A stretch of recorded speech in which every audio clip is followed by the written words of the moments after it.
Habang tumatagal ay tumitindi ang labanan ng mga karakter sa Widow's War. Unti-unting lumalabas ang tunay na ugali ng mga ito at unti-unti na ring lumalabas ang mga pinakatatago nila mga sikreto.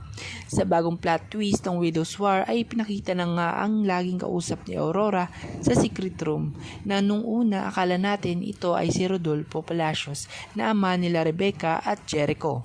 Ngunit ito pala ay walang iba kundi si Paco Palacios na akala natin ay patay na dahil sa mga naunang episode ay pinakita na aksidenteng natulak ni Sam si Paco sa bangin. Nang dinala nila ito sa ospital ay binawian na ito ng buhay. Ngunit hindi nila alam na buhay pa ito. Nang makita ni Aurora na humihinga pa si Paco ay sinikreto niya ito sa lahat. Upang lumabas ng patay na si Paco ay pinalabas niyang crinimate ang katawan nito. Subalit, ang hindi nila alam buhay pa si Paco at itinago ito ni Aurora sa kanyang secret room at dito niya ito pinapagaling. Makalipas ang ilang araw, linggo at buwan ay tuluyan na ngang nakarecover si Paco sa kanyang pagkakahulog sa bangin. Sa latest episode na nga nitong Widow's War ay dito ipinakita ang taong laging kausap ni Aurora. Ito ay walang iba kundi si Paco Palacios. Sa mga susunod na episode, ito ang malaking gigimbal kay Sam at sa mga taong nakatira sa Palacios State.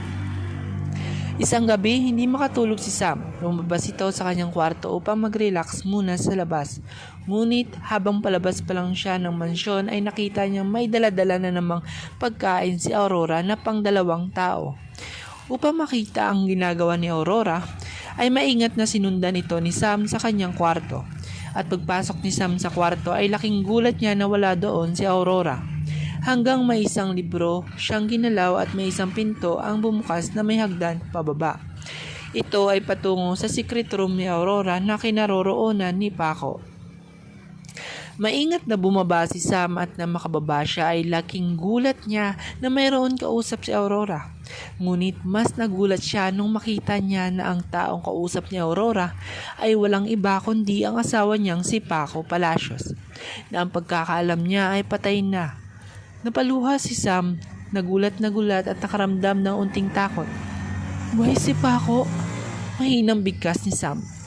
Dahil sa natuklasan niya, nagmamadali siyang umalis sa secret room habang nanginginig ang buong katawan niya. Nang aksidenteng may natabig siyang isang gamit at nahulog ito na ikinagulat nila Aurora at Paco.